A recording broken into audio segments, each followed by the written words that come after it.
José Manuel, bienvenido al programa. Tenemos una pregunta que le hacemos a todos nuestros invitados para conocerlos no solamente en la fase técnico-corbata, pero queremos saber cuál es tu animal espiritual o animal favorito.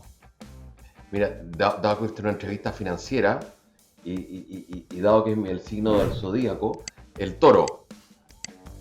Perfecto. Buenísimo. O sea, tú eres un positivo de los mercados Optimista. financieros de largo plazo. Un bull en el largo plazo, sí, en el largo plazo los mercados financieros, mientras la economía de mercado siga creciendo en el mundo, seguimos teniendo bull markets con obviamente interrupciones, porque la vida humana es cíclica también, pero yo soy más bien optimista. Y ahí quizá una pregunta de la gente que está diciendo, no, se viene una caída ahora, hay que esperar para que caigan los precios para entrar. El clásico market timing.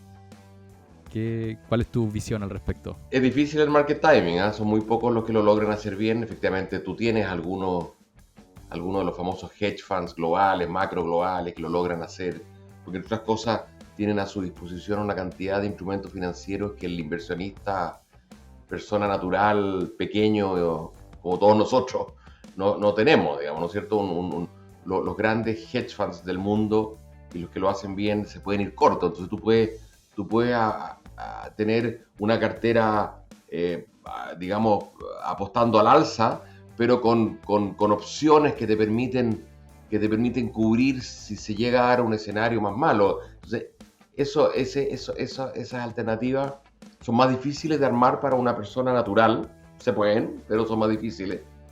En una corredora probablemente local en Chile no se puede, tienes que tener abiertas cuentas internacionales. Entonces es complicado el market timing y por lo tanto quizás en ese sentido para un inversionista local lo que más le conviene es lo que se llama una cartera balanceada, ¿no es cierto? Los llamados fondos balanceados donde tú delegas la administración a un tercero especialista y hay fondos balanceados un poco más agresivos, un poco menos agresivos, o sea, con un poco más de acciones, con un poco menos de acciones, por lo tanto con un poco más de volatilidad, con menos volatilidad, y quizás esa es la mejor solución para un inversionista más pequeño que no quiere, obviamente, que no tiene la capacidad de aguantar los niveles de volatilidad que tiene de estar 100% invertido en el mercado cuando vienen ajustes. Perfecto. Y sí, al final hay una cuestión ahí en términos de acceso a vehículos de inversión y también de esto de sacarle punta al lápiz, en el sentido de que estos grandes hedge funds o estos inversionistas ultra profesionales tienen gente dedicada a la operatoria para que las ejecuciones sean óptimas. También Claro. tienen acuerdos con mismas casas de brokers que logran condiciones que nosotros no vamos a alcanzar nunca. Por lo tanto, creo que es un súper buen punto. Al final, esta suma de factores que puede tener un inversionista profesional probablemente son condiciones necesarias para ganarle al mercado quizás en el largo plazo, y ahí uno como inversionista a pie probablemente no va a tener esos accesos. Pero nos queremos ir un poquito al mundo de las tasas, porque yo me acuerdo hace, no sé, 3, 4 años que la gente llegaba y me decía: Francisco, tengo mi plata en depósito a plazo, esto no da nada, necesito salir de acá, dime en qué puedo ganar plata, porque esto no renta. Y hoy día esa película está completamente opuesta, las tasas están súper altas desde hace un buen rato, y pasa el efecto contrario, que hoy día es difícil sacar a los inversionistas de los depósitos a plazo. Cuando uno ve la foto larga, probablemente sabe que esa es la estrategia perdedora, pero hoy día se ha dado algo súper particular. ¿Cómo ves tú esto, lo que está pasando con el mundo de las tasas? Claro, efectivamente venimos saliendo de un periodo también anómalo en la historia financiera del mundo, que es este periodo de tasas en cero, ¿no es cierto? En donde yo creo que los bancos centrales probablemente se les pasó la mano en términos de reprimir las tasas de interés, ¿no es cierto? Porque obviamente yo creo que no era algo natural, ¿no es cierto? Que las tasas de interés estuvieran tan bajas en los años, ¿no es cierto?, en la segunda década del siglo XXI. Y estamos saliendo de eso. Ahí está toda la discusión que es bien interesante de saber si estamos entrando en un ciclo o en un estado de la economía más inflacionario a nivel global, y que por lo tanto eso va a llevar a tasas nominales por lo menos más altas, digamos, ¿no es cierto? Porque tenemos tasas reales y tasas nominales. Pero yo tengo la sensación de que ese periodo de tasas en cero no se va a volver a repetir. Que vamos a estar en un periodo más largo de tasas, yo diría más larga. Ahora, si son las actuales o si pueden ser un poco más bajas, eso está por verse, dependerá del ciclo económico. Y efectivamente, claro, el depósito a plazo tiene una gran virtud para mucha gente, la falta de volatilidad, digamos. Que yo creo que es una falta de volatilidad un poquito mentirosa. Pero sí, la volatilidad de mucha gente, ¿no es cierto? El hecho de que los activos financieros, distintos a los depósitos a plazo, ¿no es cierto? Los bonos, las acciones, giran, ¿no es cierto? Rebotan en torno a promedio. Eso le genera mucho estrés a algunos inversionistas.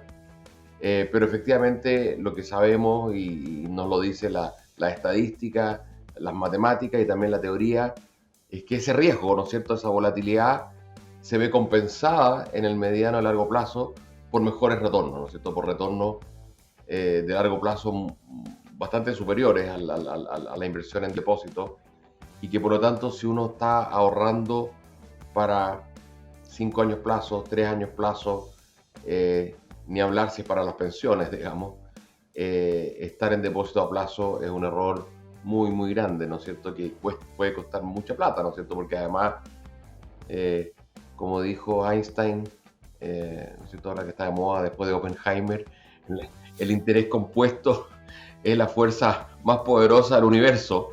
Entonces, si todos los años nosotros dejamos de componer nuestros ahorros a cierta tasa, a una tasa más elevada que la de los depósitos a plazo, que eso se puede, claramente a lo largo de 10 años, de 15 años, de 20 años, es mucha plata la que uno deja de ganar.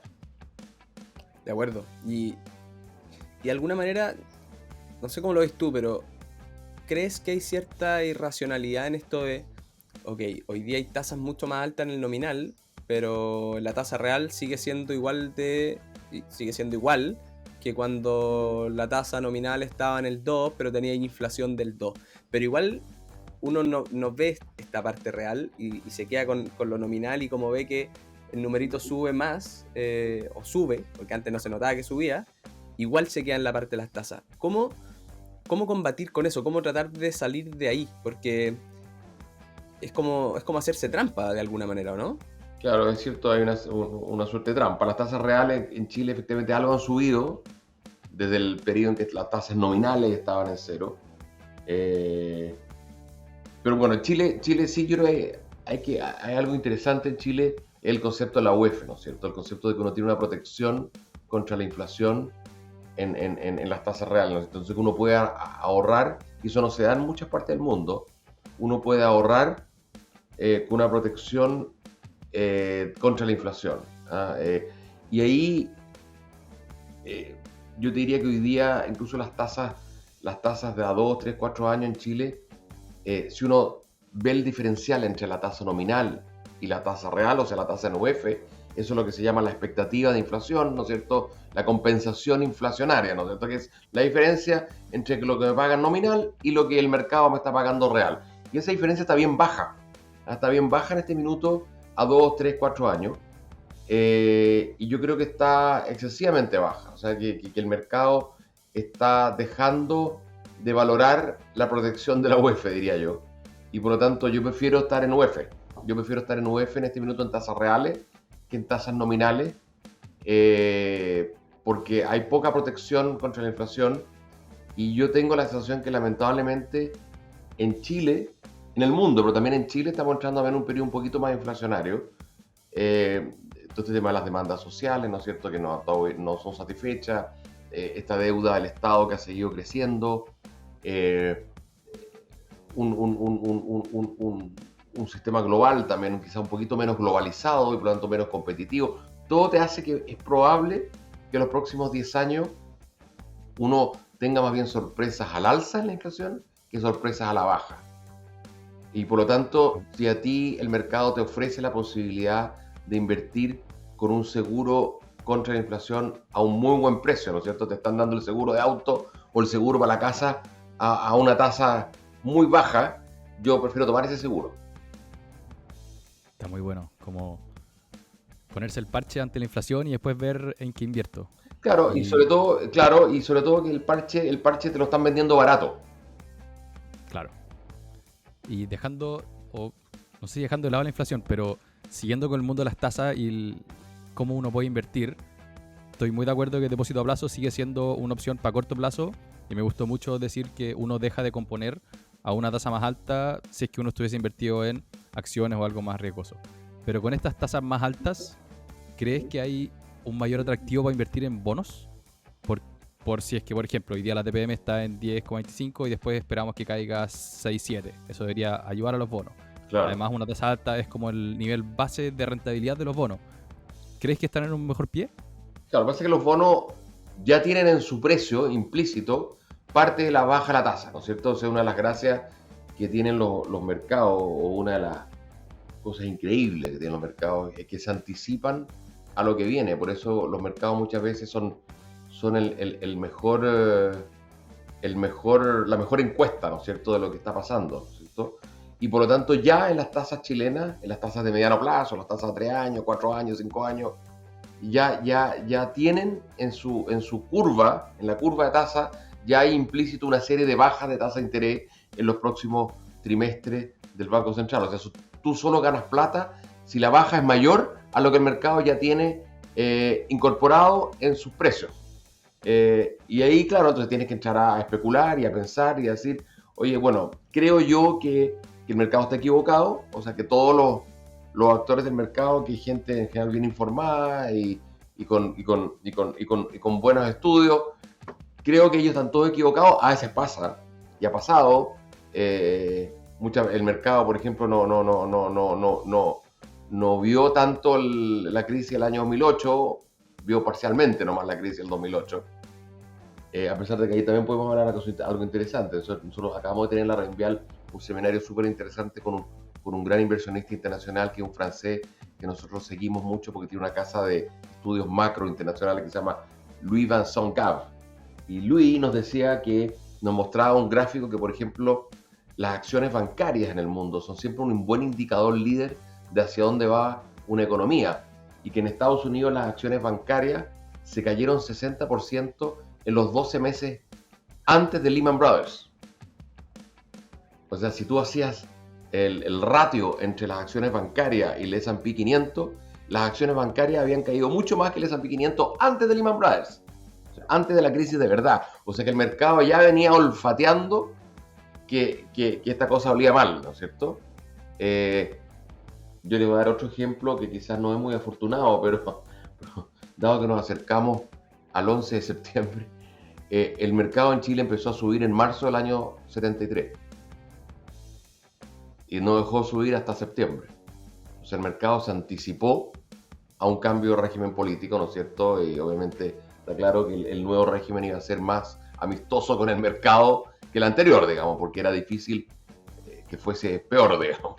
Entonces el mercado se anticipó. Entonces los mercados se anticipan y por lo tanto cuando tú dices, mira, voy a apostarle a esta tendencia, tú tienes que pensar cuánto de esa tendencia ya está metida en los precios. Exactamente.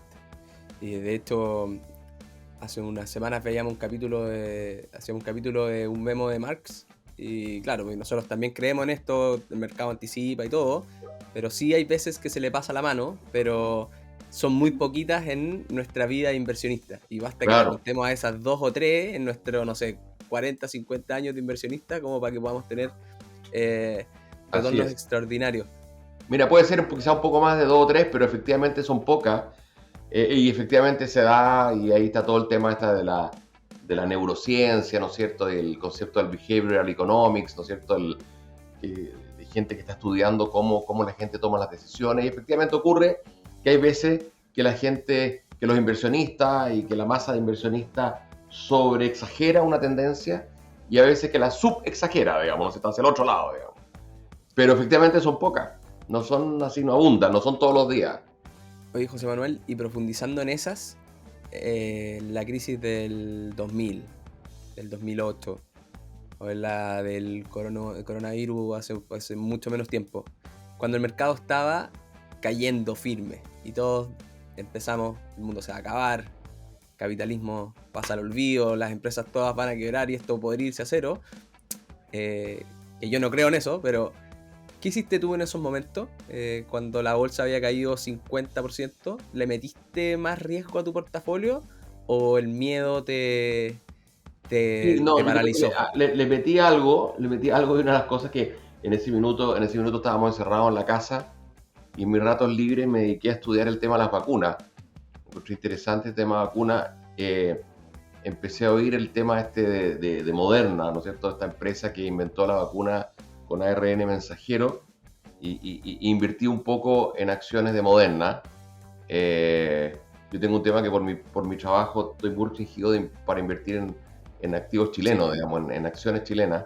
Entonces no me queda otra que estudiar acciones en Estados Unidos en mis ratos libres, que no son muchos, entonces tampoco lo puedo hacer mucho, pero ahí como teníamos un poquito más de ratos libres durante la pandemia, me metí, vi una muy buena entrevista que le hacía un profesor del MIT al gerente general de Moderna, y lo encontré interesantísimo. Él es un francés. Encontré interesantísimo también la empresa Moderna. Es una empresa que durante 10 años, pues ahí cuando la gente critica realmente el precio de los medicamentos y que hay que fijar precios, también es bien cuestionable. Fíjense que Moderna había invertido más de $1.000 millones durante 10 años sin generar retorno para sus accionistas. Hasta que vino esto, ¿no es cierto? Porque el dueño de Moderna es un fondo que es fundado por un inmigrante, ¿no es cierto? Que es otra de las historias increíbles que en Estados Unidos, un inmigrante armenio, su familia se había escapado de Armenia, ¿no es cierto? Cuando viene la represión de Turquía en Armenia, se van al Líbano, después viene la guerra civil del Líbano, se escapan a Estados Unidos y él termina estudiando un doctorado, creo que de biología molecular en Harvard, y termina armando un fondo que es los fondos más exitosos de inversión en el sector salud en Estados Unidos de biotecnología, y uno de los dueños de Moderna, ese fondo. Y ellos, claro, 10 años antes le creen a la tesis esta del ARN mensajero, dicen esto es una de las cosas interesantes que vienen en salud. Bueno, un par de años antes contratan a este francés, que era también un tipo brillante, y claro, estaban súper posicionados.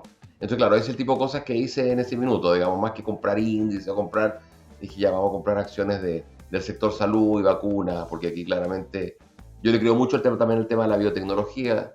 Me interesa mucho tratar de estudiar ese tema, a pesar de, claro, no tengo estudios en biología, así que tengo una desventaja competitiva ahí, pero eso fue lo que hice, ¿eh? Eso fue lo que hice. Lo que sí no vendí, cuando los mercados se hicieron puré, no vendí, porque dije, mira, esta cuestión yo creo que hay que esperar un poco. Era una crisis además muy especial, ¿no es cierto? No era la típica crisis que nos había tocado vivir siempre, y claro, al poco andar nos dimos cuenta de que la gente podía seguir trabajando en las casas, de que parte del mercado seguía funcionando y que por lo tanto era probable que viniera una recuperación. Y obviamente eso ayudó también las políticas monetarias de los bancos centrales. Oye, un pequeño detalle de tu investigación e inversión en Moderna. Investigaste toda esta historia, de dónde viene la compañía y todo eso, pero había varias compañías que estaban desarrollando vacunas. Claro. Investigaste también cómo hiciste algo de análisis fundamental. Esta compañía ya ha sacado varias como medicamentos, las No, patentes. Moderna de hecho no había ¿Hiciste algo más sacado. de eso? Moderna no había sacado ninguno. Ahora, todas las de ARN mensajero, ninguna había sacado ninguno. Así que en ese sentido Era estaban todo todas nuevo. iguales, digamos. No. Lo que pasa es que te reconozco que me impresionó mucho la entrevista, o sea, como lo que me decidió por Moderna y no por BioNTech, ¿no es cierto? Que era la otra, la que estaba asociada con Pfizer, que era también una historia increíble, ¿no es cierto? Esta pareja de médicos turcos que emigran a Alemania, ¿no es cierto? Y que arman BioNTech, ¿no es cierto? Y que se asocian con Pfizer, pero al final Pfizer no es el que inventa la cosa, digamos, son ellos, digamos. Se la compraron. Pero lo que me decidió por Moderna, la verdad que encontré que la personalidad y el empuje del CEO de Model, ¿no es cierto?, de este francés, me llamó mucho la atención, porque al final las empresas no es solamente un tema de estar ahí en el momento correcto, sino que también yo creo que este tipo de empresas es clave, las startups, digamos, son clave la personalidad del gerente, digamos, y del equipo de management, ¿no es cierto? O sea, obviamente Tesla no habría salido adelante sin Elon Musk, digamos, o sea, ahí uno entra a evaluar, tratar de evaluar a los seres humanos, digamos, ahí es donde estas cosas, donde la inversión se torna un poquito más artística y menos matemática. No todos números, no todos planilla, no todo estado de resultado, ni flujo de caja, ni balance. Oye, pero en este mundo de las acciones, y quiero que hagamos un doble clic también hablamos de las tasas, ok, el mundo probablemente va a vivir con niveles de tasas más altos, probablemente una causa relevante es lo de esta desglobalización, que muchos argumentan que fue lo que en gran parte también tiró la inflación hacia abajo en el mundo, claro, por un buen tiempo. Sí. Pero más inflación, yo lo que tengo en la cabeza es que los que más la pueden traspasar son las empresas que venden productos o servicios. Estas que terminan siendo acciones, renta variable, todo sinónimo. Si tú crees que lo van a poder hacer, que si hay un mundo con mayor inflación, las empresas van a poder traspasarla al consumidor final y que por lo tanto los retornos de la inversión de cada una de las compañías se va más o menos mantener en el margen y se puede mover obviamente por mejora en productividad o lo que sea, pero que la inflación al final es un pass-through de si a mí me sale más, yo te lo cobro al consumidor y a veces incluso le subo más el precio y que eso puede hacer que quizás los retornos de la renta variable en el largo plazo quizás aumenten o ni siquiera se afecten por el lado negativo. Mira, eso es bien relativo en general en periodos de inflaciones más altas, o sobre todo cuando la inflación se está acelerando mucho, las bolsas tienden a andar mal, como promedio por lo menos, digamos, ¿cierto? Como índice. Y eso está bastante documentado. Bueno, de hecho los años 70, que fue el último periodo de inflación alta que tuvimos en el mundo, fue un periodo muy malo para la bolsa, bueno, también muy malo para los bonos. Lo que ocurre es que los bonos en países desarrollados, fundamentalmente en Estados Unidos, no tienen la protección que hablábamos de la UEF. Entonces, claro, si tú tenías un bono nominal que te rentaba 5%, de repente la inflación se te fue al 13%, el precio de ese bono se te fue a las pailas. Pero en paralelo, en los años 70 también las acciones también anduvieron mal. Ahora, esto como todas las cosas en el mundo más bien de las ciencias sociales, digamos, yo creo que la inversión también es parte de las ciencias sociales. Son múltiples las cosas que están jugando, ¿no es cierto? Cuando tú partes en los años 70, partes con valorizaciones bastante altas de las acciones, un poquito como estamos ahora, ¿no es cierto? Porque veníamos de ese periodo de la post-Segunda Guerra Mundial, donde el crecimiento económico había sido muy bueno, con el milagro económico japonés y alemán, con Estados Unidos creciendo bien. Además, en los últimos años de los 60, el gobierno federal de Estados Unidos, como diríamos en chileno, le metió con loya, ¿no es cierto? Porque al gasto fiscal de los programas sociales famosos que se llamó The New Society, que hizo el presidente Johnson, se sumó la guerra de Vietnam y se sumó el programa espacial. Entonces, estaban gastando como país en guerra, de hecho estaban en guerra, digamos. Entonces, la suma de todas esas cosas hizo que el mercado, ¿no es cierto?, se subió como burbuja a fines de los 60 y parte en los 70 con los precios de las acciones, sobre todo en Estados Unidos, bien altas, digamos. Y por lo tanto, cuando viene esta sorpresa inflacionaria, que, ¿no es cierto?, como todos sabemos, en parte se gatilla justamente con el alza del petróleo, ¿no es cierto? Ese es un tema interesante que hay que estar monitoreando siempre, porque al final el precio de la energía te puede arruinar cualquier fiesta bursátil, ¿no es cierto? Y es por eso que en los años 70, cuando el petróleo pasa de $2 el barril a 11, ¿no es cierto?, después de la guerra de Yom Kippur y ¿no es cierto?, y el embargo petrolero y el nacimiento de la OPEP, eso te genera una caída enorme en los precios de las acciones, porque la mayoría de las empresas no podían traspasar estos mayores costos a ¿no es cierto?, a sus clientes, digamos, ¿cierto? Por la competencia, porque a su vez eso te genera, esta alza del precio de la energía te generó una recesión, por lo tanto los salarios reales cayeron de las personas, la gente no podía consumir, y si la gente no puede consumir, es difícil subirle los precios, ¿no es cierto?, cuando el consumidor está sin capacidad de consumo. Entonces, la verdad que los años 70, la bolsa fueron muy mal, y los años 70 terminan con esa famosa tapa de la revista Business Week que decía The End of Equities, o sea, el fin de las acciones. Y es por eso que también a mí me gusta mucho un inversionista que dice, mira, hay que invertir cuando la noticia sale en la página 16 y vender cuando la noticia está en la página 1. Entonces, cuando la noticia en la página 1 decía que las acciones ya no existían, era el momento de comprar las acciones, que era a fines de los 70, ahí venía la revolución reganiana y la caída, ¿no es cierto?, y Paul Volcker en Estados Unidos, que sube la tasa de interés, cae la inflación y viene el rally de los 80. Entonces, pero sí, la inflación, yo te diría que si la inflación se acelerara mucho, yo diría que es una mala noticia para las acciones en el mundo, en general. Claro, ahí puntualmente pueden haber algunas acciones que logren capear el temporal porque logran traspasar al cliente, y ahí hay un análisis fundamental de acción por acción, como las que puede hacer un Warren Buffett, digamos. Pero no es fácil. Bueno, ese mismo The End of Equities, el que citaba Howard Marks en el último memo. Así, no lo leí. Lo releyó cuando estaba en Chile, más encima. Era como todo relacionado a Chile. Pero es una muy buena forma de... Francisco te preguntó, ¿van a ser capaces las compañías de traspasar los costos? Y si uno quiere entender esto, tiene que ir a la historia, tiene que en la historia ver cómo eran las circunstancias y ver qué de eso se puede repetir ahora en el presente. Claro. Y ahí mencionaste, bueno, lo del petróleo, y quizás eso no es tan clave hoy día como fue en el pasado, pero en esa inflación de los 70 partió como una inflación actual, la lograron controlar. Sí, ahí se cayó. Y después hubo como una segunda subida de la inflación. Ahí justo en la pregunta, así que podéis rehacerla, Pablo. Te caíste, pero... ¿Me caí? Ya. Sí, rehaz tu pregunta. ¿Desde qué parte? Desde toda... Está partiendo la pregunta. Ya. No supimos cuál era la pregunta, de hecho. Perfecto, entonces sigue el efecto sorpresa. Entonces, en los 70 fue interesante que hubo como un pico inflacionario.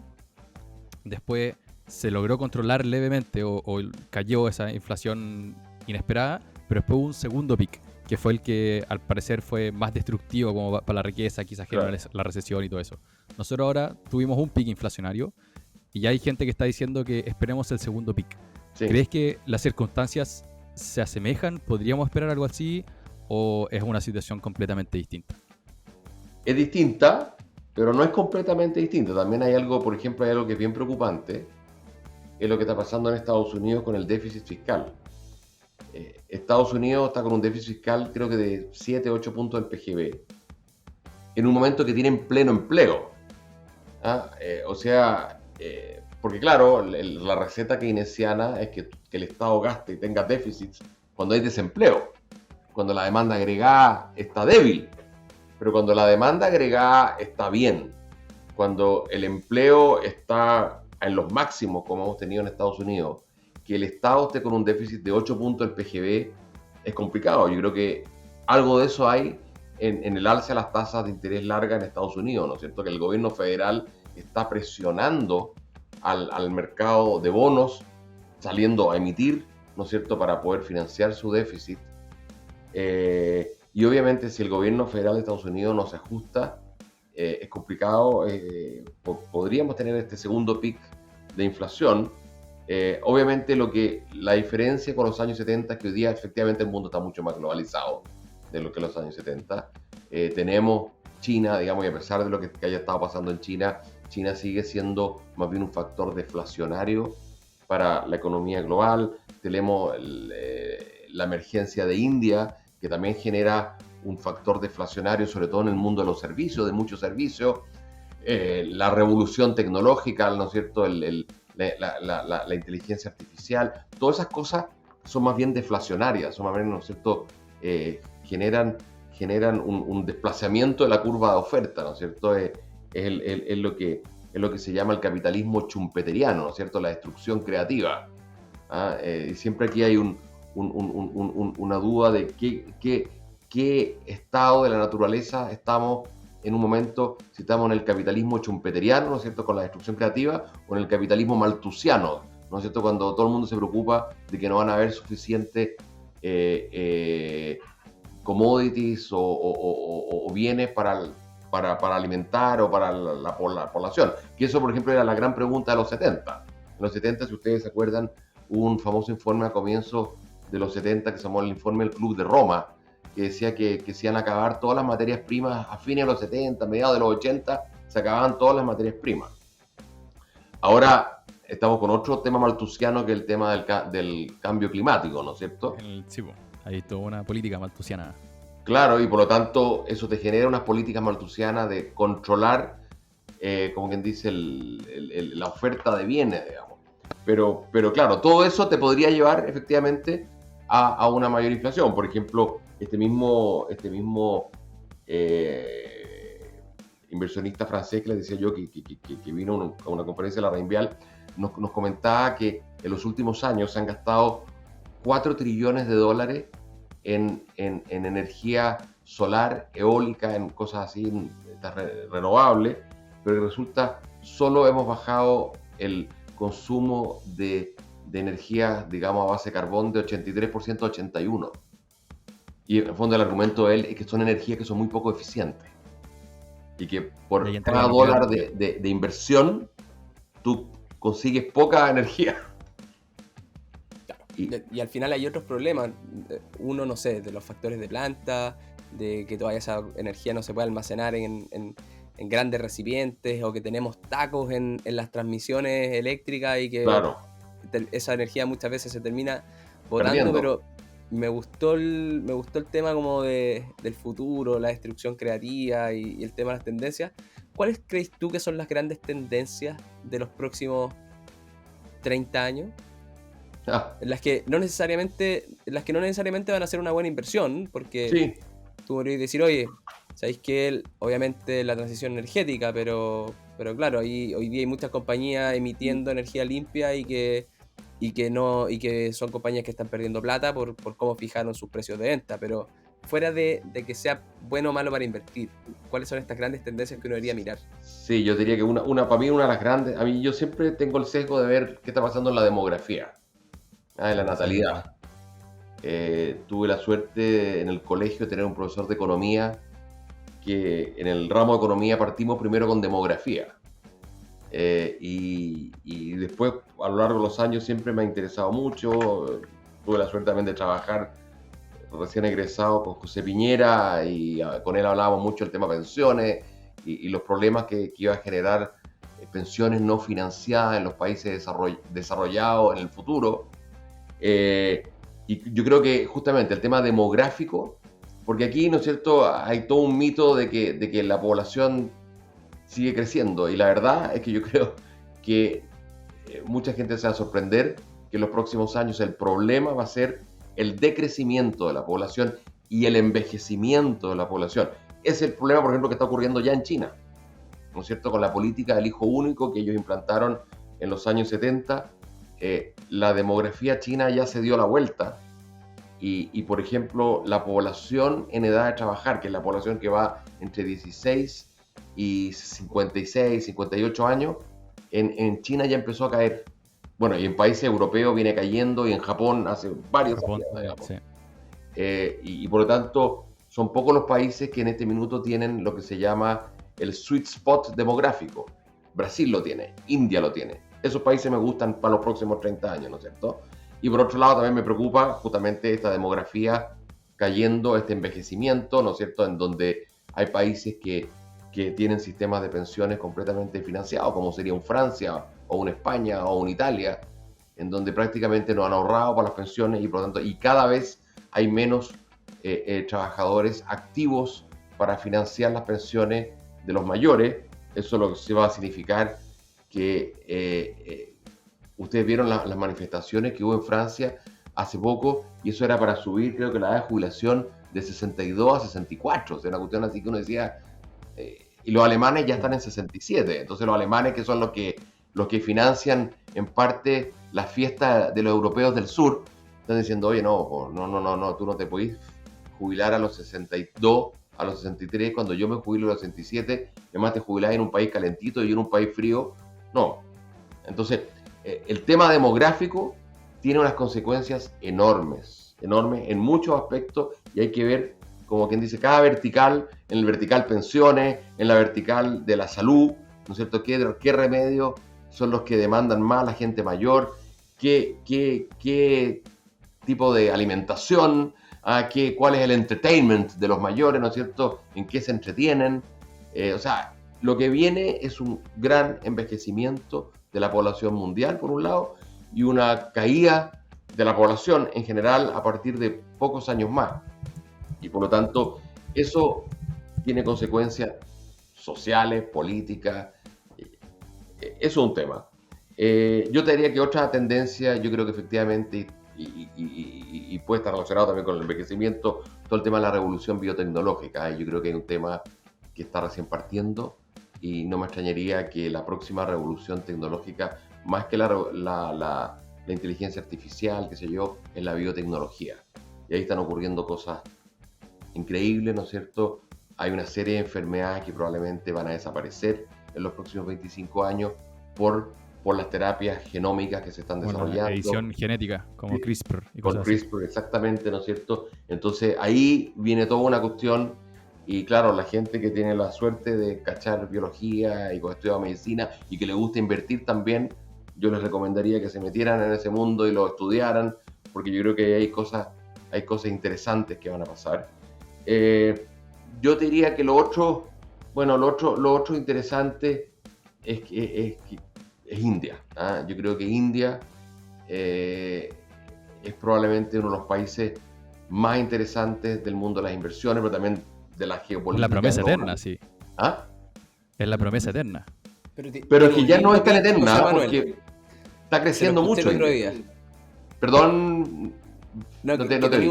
Tenía un lindo pitch de India que te lo escuché por ahí en otro lado el otro día, que tenía que ver un poquito con el capital social, o sea, con el India capital humano. India tiene muchas cosas interesantes. Bueno, empezando que tiene un porcentaje de la población que habla inglés, un porcentaje relevante de la población que habla inglés. Tienen esta diáspora, ¿no es cierto? Ahí hay una pequeña paradoja, ¿no es cierto? Ellos tienen una serie de universidades de altísima calidad tecnológica, pero durante muchas décadas, como el país no crecía, los mejores egresados de esas universidades se iban a vivir a Estados Unidos y hicieron carrera en Silicon Valley. Varios de los capitalistas de riesgo más famosos de Silicon Valley son de nacionalidad india. Bueno, el CEO de Microsoft hoy día, ¿no es cierto? Hay una serie de CEOs en Google, vemos que hay indios por todos lados. Y por lo tanto, esa gente, ahora que India en los últimos 20 años de a poco ha ido liberando una serie de restricciones que tenían para el crecimiento y que hacía que India crecía a no más del 2-3%, hoy día están creciendo al 6-7%, o sea, un cambio bien radical. Esa gente que ganó mucho dinero en Estados Unidos está volviendo a India con capital de riesgo y están generando el capital que necesita India para poder crecer. Pero adicionalmente se está dando otro fenómeno súper interesante en el mundo, que también nos lo recalcó esta persona que vino, es que uno de los grandes limitantes de crecimiento de países como India históricamente ha sido la disponibilidad de dólares, ¿no es cierto? Es el no tener dólares para comprar bienes de capital para invertir. De hecho, en el pasado, en Chile, y por eso es que había lo que se llamaba controles de cambio, y tener dólares estaba prohibido, ¿no es cierto? Ustedes, la generación joven, no les tocó oír eso. Cuando uno para suscribirse al Economist tenía que poco menos que pedir permiso al Comité de Seguridad Nacional, y no por temas de censura, sino que por temas que no habían dólares en el país y tú no podías suscribirte, no existían las tarjetas de crédito para pago internacional, y eso por escasez de dólares. Por lo tanto, la escasez de dólares es un cuello de botella en muchos países emergentes para poder crecer. Y India lo ha tenido eso. Pero resulta que hoy día, y una de las principales fuentes de importación de India es el petróleo. India no tiene petróleo. Y hoy día Rusia, por lo que pasó con la guerra ruso-ucraniana, le está vendiendo el petróleo a India, pero en moneda local, en rupias. Y por lo tanto, de alguna manera, los rusos dicen, bueno, es problema nuestro, ¿qué hacemos después con la rupia?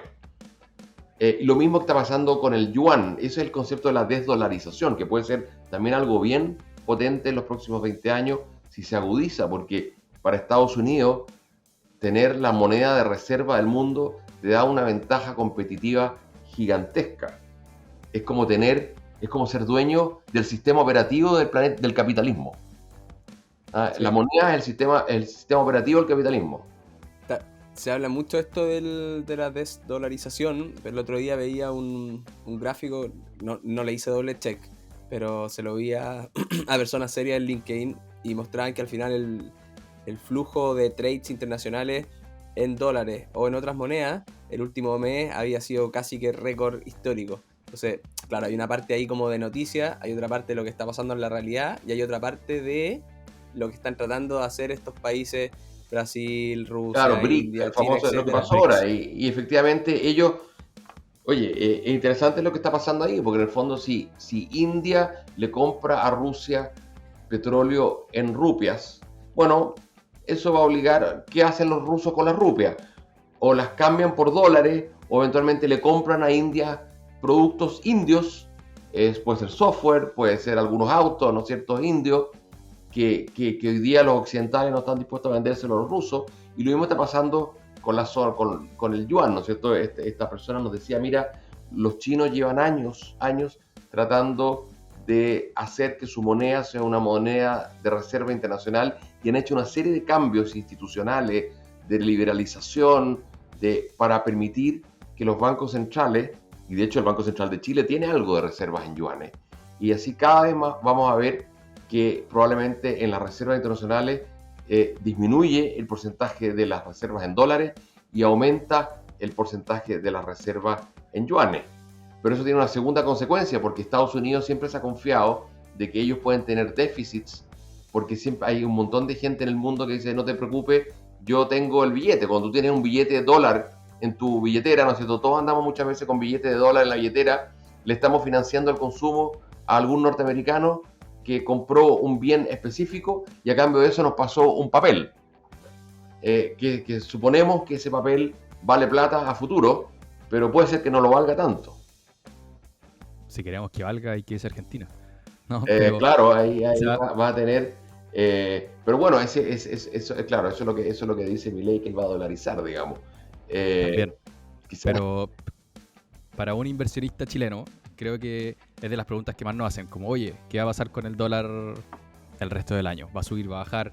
Están las teorías estas de que la diferencia de la tasa política monetaria, si es que la de Chile es más alta que la de Estados Unidos, significa que se va a devaluar. Después en la práctica eso o muchas veces no se cumple. Está esto del dinero en circulación, que hoy día en Estados Unidos está desde la pandemia, no sé, 8 trillones versus 3 que tenían antes. ¿Cómo ves tú el tema de invertir en dólares?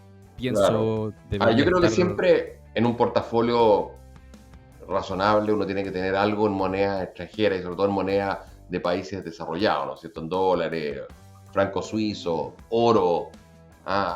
Esas cosas tienen que estar en un portafolio bien estructurado. Ahora, el punto es que uno lo puede aumentar mucho o menos. Por otro lado, también es cierto que los diferenciales de tasa de interés juegan un rol, sobre todo para las fluctuaciones de corto y mediano plazo. Pero más bien en el largo plazo, lo que te hace que una moneda se revalúe o se devalúe con relación a otras monedas, ¿no es cierto? Yo te diría que es la competitividad relativa de ese país con relación al resto del mundo.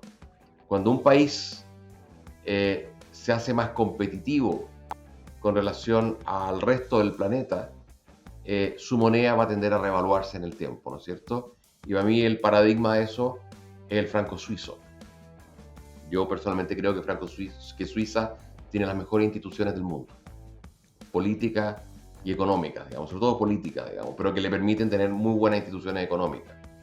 Y si uno ve el franco suizo a lo largo de los últimos 50 años, lo único que ha hecho es subir con relación al dólar, ni hablar con relación a otras monedas, digamos. A mediados de los años 70, un dólar compraba un poco más de 3 francos suizos. Hoy día no compra ni uno. O sea, tú hubieras quedado en depósitos en francos suizos y hubieras triplicado la plata en dólares, ¿cierto? ¿Y eso por qué? Porque Suiza yo creo que es una economía súper competitiva. Es el país europeo con la tasa de impuestos, de las tasas de impuestos más bajas, y a pesar de eso tiene un nivel de vida de los más altos, ¿no es cierto? Ahí también es un tema que a los chilenos nos debiera hacer pensar, porque nos dicen que hay que subir los impuestos para mejorar el estado de bienestar, pero resulta que los suizos lograron con impuestos bajos relativos a Europa, un bienestar de su población similar al de Suecia, pero con 15 o 20 puntos de impuesto menos a PGB. Entonces para mí Suiza es un país que uno tiene que estudiarlo muy detalladamente, porque claro, no hay que llegar y copiar, pero es un país súper interesante, un país que no tiene acceso al mar. También te indica que no es necesario tener acceso al mar para ser uno de los países más ricos del mundo. Pero te das cuenta, es un país que por esa institucionalidad, por esas instituciones tan potentes que tienen, que la han ido forjando a lo largo de los siglos, logra que su moneda se revalúe en forma constante con relación al euro, con relación al dólar, con relación a las otras monedas duras del mundo, ni hablar contra las monedas de mercado emergente. Sí, al final las políticas públicas y también un poquito cómo uno va construyendo el país influye mucho en lo que termina pasando. Para mí un tremendo ejemplo, y hay gente que le puede gustar o no, pero es lo que pasa con Israel, un país que está metido en un conflicto gigantesco, en donde tú miráis alrededor y la mayoría de los países son pobres, y estos gallos con lo que han logrado hacer, generar de startups a morir. Ahí hay un libro increíble de Startup Nation que habla también de este milagro quizás de Israel. Oye, claro, ese otro país pequeño, creo que una población creo que parecía a la de Suiza, que claro, logra destacar, y es interesante porque Israel, el paradigma económico con los años ha ido cambiando, ¿no es cierto? Los fundadores de Israel eran más bien hombres de izquierda, ¿no es cierto? El concepto del kibutz era una cosa más bien una cooperativa, y claro, fueron cambiando a la medida que tuvieron que ajustarse probablemente a la realidad, a todos los desafíos que han tenido que enfrentar, y en los últimos años, claro, como dices tú, han creado este polo de innovación ligado a las universidades, ligado al emprendimiento, obviamente muy relacionado también con la comunidad israelita que viene a Estados Unidos, que también es muy potente. Y claro, sin duda que ahí hay un tema que uno lo hace pensar mucho también. Además que son países pobres, igual ambos, Suiza y Israel, pobres en recursos naturales, ¿te das cuenta? O sea, también el concepto de que los recursos naturales en la papa, quizá lo mejor que puede hacer Chile es convertir todo el litio en capital humano. ¿Te das cuenta? Capital humano bien invertido, eso sí, ¿no es cierto? Entonces, no está tan claro que tener reservas de litio depositadas para siempre, como ha sido la solución de los bolivianos, es lo correcto, digamos, ¿no es cierto? Quizás lo mejor es invertir en tu gente lo más rápido posible. De todas maneras, muy de acuerdo. Y me siento un poquito en un comité de inversiones con todas las cosas que nos habéis contado. Creo que tenéis increíble toda la experiencia y todo lo que sabéis de este mundo de inversiones. Bueno, por algo eres el jefe de inversiones de una casa tan grande como la Reinvial. Y quiero llevarle un poquito a algo más práctico. Con toda esta información que hoy día tú tenías en la cabeza, no sé qué edad tendrá tu hijo más chico, pero 12 años. 12 años. Asumamos que tiene 18 y encontró su primera pega. ¿Cómo le recomendaría a él invertir pensando en el largo plazo, en el larguísimo plazo? No, yo creo, yo a un hijo mío de cualquier edad, yo le recomiendo que gran parte de su cartera esté en una cartera accionaria, ¿no es cierto? Cuando tú estás invirtiendo para el largo plazo, ¿no es cierto? Obviamente, ahí tú tienes que tener bolsones quizás de ahorro, ¿no es cierto? Claro, si estás invirtiendo porque te quieres comprar un iPad en 6 meses más, o te quieres comprar el pie del departamento de 2 años más, no. Pero si estás invirtiendo para el largo plazo, si tú dices, mira, este bolsón lo voy a dejar de lado y estoy pensando a 20 años, a 15 años, a 30 años, y ahí claramente las acciones son lo mejor. Y claro, hay que tratar de leer, de estudiar, o si no, de asesorarse bien. Porque claro, las acciones sí es importante a qué precio tú entras, ¿no es cierto?, al mercado accionario en cuestión. Y de repente también está súper demostrado que si tú entras caro, si tú puedes pasar 10, 15 años sin retorno, porque compraste en un momento donde había una burbuja. Pero eso yo creo que es más o menos fácil detectar las burbujas, ¿no es cierto? O un buen asesor te lo debiera decir. Pero a su vez hay mercados que siempre el mercado te está dando oportunidades. O sea, es raro que todos los mercados del mundo, todos los sectores del mundo estén caros. Por ejemplo, hoy día yo creo que está súper barato el sector energético, el sector de las petroleras, porque por todo este cuento, ¿no es cierto?, de que se ha armado en contra del petróleo. Yo creo que para bien o para mal, la transición fuera del petróleo va a ser mucho más lenta de la que se espera. Entonces, por ejemplo, el sector petrolero está súper castigado. Y probablemente si tú inviertes en un ETF de petrolera, con una visión de 5 años, 8 años, 10 años, vas a tener un buen retorno. Pero obviamente, claro, lo importante es tener una cartera diversificada, etcétera. Pero yo diría que para el largo plazo, las acciones es lo que la lleva. Y claro, y también uno podría hacer el concepto del private equity, ¿no es cierto?, que son comprar empresas cerradas en bolsa, fondos que compran, pero eso no es tan fácil para la persona de a pie. Entonces, para la persona de a pie, lo más fácil, yo diría, es índices bursátiles o fondos bursátiles bien administrados y dejar la plata y no mirarla cuando vienen las volatilidades, ¿no es cierto? Porque ahí yo diría que tú algo me preguntabas, ¿no es cierto?, lo que me mandaste, el tema del value investor. Yo creo que la gran lección de los grandes value investors, más que saber quizás valorizar compañías, que lo hacen y lo hacen muy bien, es un tema de autodisciplina, de casi ser una especie así como de caballero Jedi de las inversiones, ¿no es cierto? Y lograr controlar tus emociones y no dejarte llevar por las masas, ¿no es cierto? Por los pánicos, por las euforias. Para mí eso es la gran virtud de los inversionistas value, ¿no es cierto? Son unos así padawanes, ¿no es cierto?, que desde niño les enseñaron a que tú no tienes que seguir a la masa en el mundo de las inversiones y que logran a su vez valorizar bien las compañías, logran decir, mira, yo estoy comprando con lo que ellos llaman una capa de seguridad, ¿no es cierto?, un foso, y estoy comprando también con seguridad porque estoy comprando algo que yo creo que vale 100, lo estoy comprando en 70 o en 60 o en 80, y además una empresa que tiene un foso, o sea, que tiene un negocio que no es fácilmente de repetir, de replicar, y si tú haces todo eso, tú mezclas todas esas cosas, yo creo que vas a tener resultados muy buenos en el mediano y largo plazo. Es un temazo, creo que es muy interesante.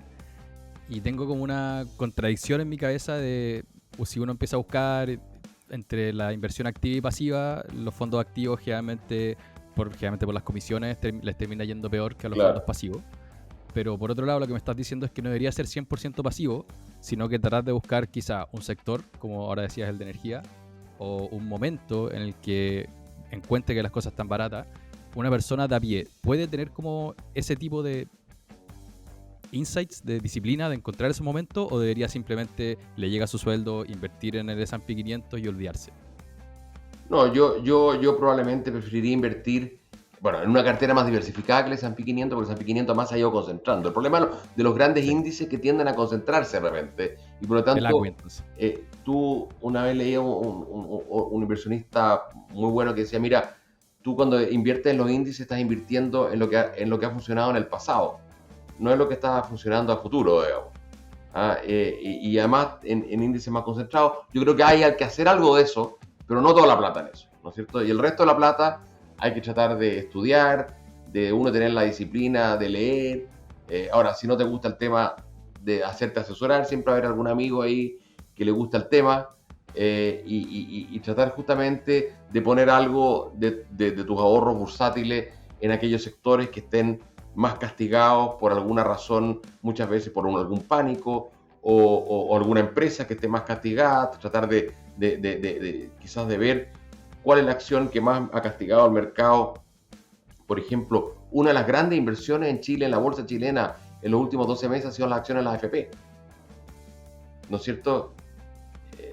Oye, que se han más que duplicado y además te han pagado unos super dividendos. Ahí tuviste una inversión value preciosa en 12 meses. O sea, siempre están las oportunidades, ¿no es cierto? Y tú podrías haberte comprado por último las 3 AFP que se transan, ¿no es cierto? Prodía, Cuprum, Habitat. Yo no sé cuál es la mejor, digamos, no sé cuál es la que está mejor administrada, me compro las 3. Y compones un poquito tu acción, de tu riqueza bursátil en eso. Y tú dices, no, mira, cuando ya después, por último, después del plebiscito del año pasado, no va a desaparecer el sistema AFP, y le pongo algo ahí, digamos, ¿no es cierto? Entonces, yo creo que sí, tú puedes tener algo en los índices bursátiles más grandes, pero yo no me la jugaría todo ahí. Yo tendría algo trataría de estudiar un poco. Bueno, a los que nos gusta este tema de inversión, esto es una pasión irrefrenable, diría yo, porque uno pasa leyendo todo el día, pero efectivamente siempre va a haber alguien que te pueda ayudar. Siempre va a haber alguien que te pueda ayudar, o un buen corredor de bolsa, un amigo que estudió finanzas, que le gusta el tema, y con eso yo creo que uno puede encontrar otras oportunidades más allá de los índices. Me gustó mucho la respuesta de tenéis que hacer algo. O sea, está bien, ocupa los índices, están tan buenos, los ETF son baratos y todo, pero tenéis que hacer algo porque hay que estudiar. Y los que han estudiado mucho el tema de la construcción de portafolios o de cómo hacerlo, son los que han estudiado este tema del Smart Beta, que claro, nos acordamos un poquito y hay una evolución en el mundo de las inversiones que quizás parten con los índices así más plain vanilla, después van apareciendo teorías financieras que te dicen, oye, esto se puede hacer mejor porque hay perfiles de riesgo-retorno que funcionan mejor en el largo plazo y tú deberías darle un sesgo, por ejemplo, de empresas más pequeñas o de estas small cap, de estas mid cap, que esas son las que quedan rezagadas muchas veces en los índices por cómo se construyen los índices, porque al final se arman market cap weight. Entonces, ¿cómo ves tú un poquito el tema del mundo del Smart Beta y cómo uno lo podría tratar de agarrar? Porque es difícil, ya por la palabra Smart Beta o Factor Investing como que te dice, ya, yo no voy a poder hacer esto, pero en verdad son cosas en las que uno se debería fijar. Sí, bueno, una vez más, yo creo que es importante estudiar el tema, leer, informarse, y si no, asesorarse, pero sí, estoy de acuerdo que crecientemente hay una oferta de índices que no son índices en el fondo, que son estos ETF, este instrumento que se inventó en Estados Unidos, que es una manera barata de acceder al mercado para un inversionista retail, y que tienen en el fondo una tesis metida en cómo se construye ese ETF, y justamente la tesis es, mira, yo creo que las acciones pequeñas y medianas rentan más en el mediano plazo y largo plazo que las acciones grandes. Y eso efectivamente está bastante documentado, ¿no es cierto? Hay premios Nobel que han ganado premios Nobel por eso en finanzas, y efectivamente los factores. Ahora, el problema es que si todo el mundo hace lo mismo, ese factor empieza a perder capacidad de generación de alfa, ¿no es cierto?, en el tiempo, digamos. Pero sí es una manera de hacerlo. Yo creo que, por ejemplo, los ETF Value son interesantes en este minuto. Por ejemplo, el Value está súper barato a nivel mundial, porque las acciones Value son las acciones que están baratas por alguna razón, digamos, ¿no es cierto?, versus las acciones Growth, que son las que crecen porque crecen sus ventas. Pero yo creo que Growth le gana a Value. Claro, Growth le ha ganado a Value en los últimos 10 años, ¿no es cierto? Y eso hace que a su vez eso te genera un comportamiento en la gente, que la gente no quiere Value y lo ha castigado mucho, ¿no es cierto? Entonces se está concentrando mucha plata en Growth y quizás es el momento de rotar un poquito hacia Value. Y es el tema que les decía yo, que cuando los mercados se empiezan a concentrar, el índice, el S&P 500 hoy día está más bien en Growth, más que en Value. Pero eso es Yo te diría que, una vez más, aquí la inversión pasiva no quiere decir que uno sea pasivo. Uno tiene que ser Bueno, activo, al sobre todo título. cuando se tratan de los ahorros personales. Y hoy día con el internet, con el mundo de la información que tenemos, quizás hay demasiada información, pero tenemos quizás yo partiría a la gente, lo que más le recomendaría es leer las cartas a los inversionistas de Warren Buffett, ¿no es cierto? Ahí uno tiene un repositorio de sabiduría de inversiones que alguien dice, hay gente que ha dicho que es mucho mejor que hacer un MBA, ¿no es cierto? Leer esas cartas que ha escrito Warren Buffett en los últimos Muy fáciles de 50 leer años. aparte, Son porque se muchas las escribe como cartas. a su hermana. Sí. Hay un libro que las tiene todas y las tiene con comentarios y se me fue el nombre. No sé si ustedes se acuerdan para que lo dejemos en los comentarios. No me acuerdo, efectivamente he oído ese Lo libro. vamos a buscar. Yo alguna vez descargué las cartas, las tengo en mi disco duro, de repente las repaso cuando tengo tiempo, y cuando sale todos los años las trato de leer, porque la verdad, además este señor tiene mucho humor y se ríe de sí mismo, tiene esa cosa, tiene esa humildad de los grandes inversionistas que se dan cuenta que el mercado tiene una capacidad terrible de humillarte, ¿no es cierto? Y, y, y por lo tanto de revolcarte, si es una ola que te puede revolcar muchas veces. Entonces son entretenidas esas cartas, vale la pena leerlas, bueno, como las de Howard Marks también, ¿no? que tú mencionabas antes. Yo creo que ahí Y de Bezos. hay una serie de inversionistas interesantes que ponen a disposición de todo el mundo, hoy día está en la red, está todo, esos temas. Hoy yo lamentablemente los tengo que dejar. Está perfecto. Vamos terminando y... A ver, creo que quedaron grandes temas que podríamos haber seguido conversando, así que, como dice Pablito y dice Tim Ferriss, vamos a dejar carne para un nuevo capítulo en el La futuro. segunda ronda. Vámonos rápido con la caja Pandora para que José Manuel se pueda ir y nosotros después hacemos las reglitas del juego ajustadas. Eso, es una pregunta que es un poquito menos seria. ¿Ya? Y en este caso nosotros conocemos a tu hijo, José Manuel, y sabemos que es un fanático de las Bitcoin. Mi pregunta es, ¿qué tanto pelean por el valor del Bitcoin en la casa? Bueno, peleamos harto durante la pandemia, porque además como él estaba trabajando en la casa, él veía que invertía en las criptomonedas y yo le decía que no tenía ningún fundamento, pero la verdad que yo creo que ambos aprendimos mucho. Él de mí y yo de él. Vuelve a aparecer la humildad, Buenísimo. factor fundamental para ser un buen inversionista. José Manuel, te lideramos, te pasaste, muchas gracias. Muchas La gracias. verdad que impresionante tu conocimiento, así que ojalá que podamos volver a conversar en un futuro. Deberíamos hacer así las entrevistas, pues, liderar al invitado y nosotros hacer la reglita del juego post-entrevista. Sí, y le te acortamos parece? el tiempo a él. Bien, pues vámonos, de una. ¿Cuáles son las reglas del juego de este capítulo? Esto va a quedar grabado, esto es Esto edición. está grabado, no hubo break, no hay edición acá. No hay edición en adaptamos. vivo. Los animales se adaptan. Eso, Vamos con la reglita. Oye, extraordinario, creo que siempre- José Manuel. eso mismo. Creo que es bueno hacer como un post-entrevista para que nos comentemos qué nos pareció el invitado. Y si nos Lo hacen pareció malo, en Colossus, a donde trabajo. Bueno, ahí no hacemos post-entrevista y la gente se dará cuenta. Pero ahora yo estaba impresionado. Era preguntarle y era capaz de decirte todo el mundo lo que estaba pensando en ese momento antes de tomar esa decisión. sí. Me voy muy, muy, muy impresionado y inspirado de que no hay que ser flojo si uno quiere incluso invertir pasivo. ¿Esa era una reglita? Esa era mi última reglita, así que vamos, sigamos. Más reglas. ¿Qué más Una aprendiste? regla. Oye, pero antes, bueno, aprendí que yo tenía en la cabeza como, a pesar de que conozco gente y todo, pero la Red Vial como una institución así como muy de corbata y fome, pero José Manuel te muestra completamente lo contrario. O sea, una persona, no sé si extrovertida, pero que te habla de tú a tú y no tiene problemas. Dan ganas de conversar en una comida con él. horas. Exactamente. Oye, pero vamos con reglita. Tenéis que conocer la historia del mundo para poder tomarla en cuenta en tus decisiones de inversión para el futuro. Esta cuestión no es solamente ver qué pasó hoy día, leer un titular e ir a comprar una acción, porque ya lo dijimos. Está todo conectado. Y cuando uno compra una acción es para convertirse en socio, para agarrar sus utilidades, pensando en el larguísimo plazo. Por lo tanto, hay que entender qué está pasando, tratar de proyectar qué podría pasar, y ahí el pasado te da muy buenas pistas.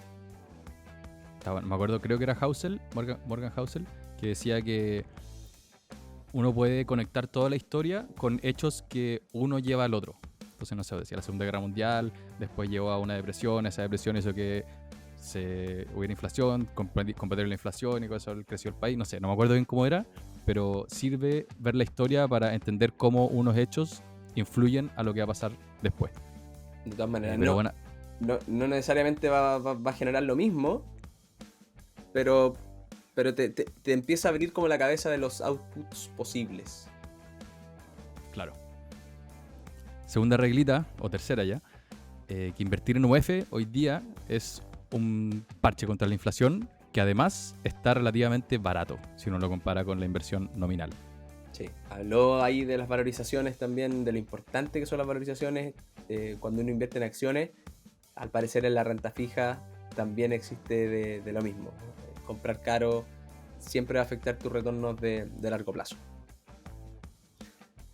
El mundo va a ser cada vez más de los viejos, y nosotros, como jóvenes, tenemos un sesgo a estar como mirando la nueva tecnología, el gaming, qué sé yo, que está perfecto y son cosas que pueden crecer, pero la macro tendencia de la población te dice otra cosa, y la gente mayor va a consumir cosas muy distintas a los que consumen los veinteañeros, y ahí es donde cosas como, no sé, marcapasos o secuenciamiento genético o audífonos estos que hacen para los viejitos para que puedan seguir escuchando y cosas así, se pueden ver muy beneficiados en el futuro. Oye, lo voy a decir yo porque no trabajo en DBA, pero hablamos de demografía y envejecimiento de la población, que es parte de donde nace el MedTech. Hablamos del petróleo y del que las energías renovables no convencionales no hacen la pega todavía, que es el IFAN. No hablamos mucho de tecnología para hablar del silicon, pero me llamó la atención, en verdad. Estábamos bien, parece, viendo las tendencias, no es que estábamos locos. Ya me lo ofrecen los fondos después, entonces. Siguiente reglita. ¿Cómo se mueve la moneda? Que uno siempre nos hace las preguntas de qué va a pasar con el dólar. Cómo se mueve el dólar principalmente depende de la competitividad de un país. Me gustó mucho la elocuencia con la que lo puso. Y Sí. mira a Suiza para ver cómo se ve en la práctica. O Israel. O Israel. Y eso va a generar polémica, pero a lo mismo. Siempre hay oportunidades para invertir. Y podéis dedicar un pedazo de tu portafolio a eso. Cada uno lo va a hacer como quiera. Y yo creo que siempre hay cierta inclinación a, oye, ¿sabéis qué? Si queréis dejar esto en piloto automático, darle un porcentaje importante a un fondo barato, algo bien diversificado, pero déjate un pedacito para ti también. José Manuel nos hablaba del Bitcoin, a él no le gustaba, los fundamentos, no genera flujo, a nosotros nos pasaba lo mismo, pero los dos Y aún así, le terminamos metiendo algo al Bitcoin igual, porque es difícil resistirse a esas tendencias, y a veces, incluso solamente para limpiarse la cabeza, darle un pedacito por tu portafolio puede no estar nada de mal. y por último, bueno, si eres joven, deberías invertir en acciones, como que les hablado en todos los capítulos, yo creo, de que inviertan en acciones, que es el mejor vehículo para generar riqueza a futuro. José Manuel nos dijo eso, pero que no simplemente llegues e inviertas en el primer ETF que se te cruza, sino que trata de investigar un poco más. Nos habla de, en este caso, invertir en energía, no invertir solo en Estados Unidos, que está muy concentrado, y después nos dijo que invertir pasivo no significa ser pasivo, o sea, no ser flojo, sino que, bueno, es la misma que les dije al principio, pero quizá hay que hacer un poquito de pega. O asesorarse con alguien que sepa y quiera dedicar las horas. De todas maneras, pero al final, una parte de la pega la tenéis que hacer contigo mismo. Y para esto que hablaba de los value investors, que entienden cómo nos comportamos, cuando la cuestión está muy abajo, van a buscar esas oportunidades con estos márgenes de seguridad y todo lo que pueda existir, pero ellos están convencidos que cuando la gente está muy negativa es donde se generan las oportunidades, y a ti te va a pasar. El mercado va a estar cayendo, vaya a querer vender todo y salir arrancando y ponerte a llorar. Y ahí tenés que acordarte de este capítulo y decir, ¿sabes qué? Me tengo que aguantar, tengo que seguir confiando, seguimos invertidos, porque eso es lo que me va a generar los retornos de largo plazo. Y si me arranco hoy día, no voy a tener posibilidad de recuperarme. Pero ¿sabéis por qué pasa eso? Pues somos animales. Porque somos todos animales. Esperamos que les haya gustado este capítulo. Nosotros lo disfrutamos con todo, aprendimos mucho. Somos Pablo Riemann y Francisco Verdugo acá en la producción. Rorris editando los audios, Nelson los videos. Esperemos que si llegaron hasta acá nos regalen like, que nos sigan en Instagram, que si quieren participar en Slack, lo que sea. Pero lo que sí o sí va a pasar es que la próxima semana nos van a estar escuchando en este mismo canal. Así que nos vemos. Animales. Besitos.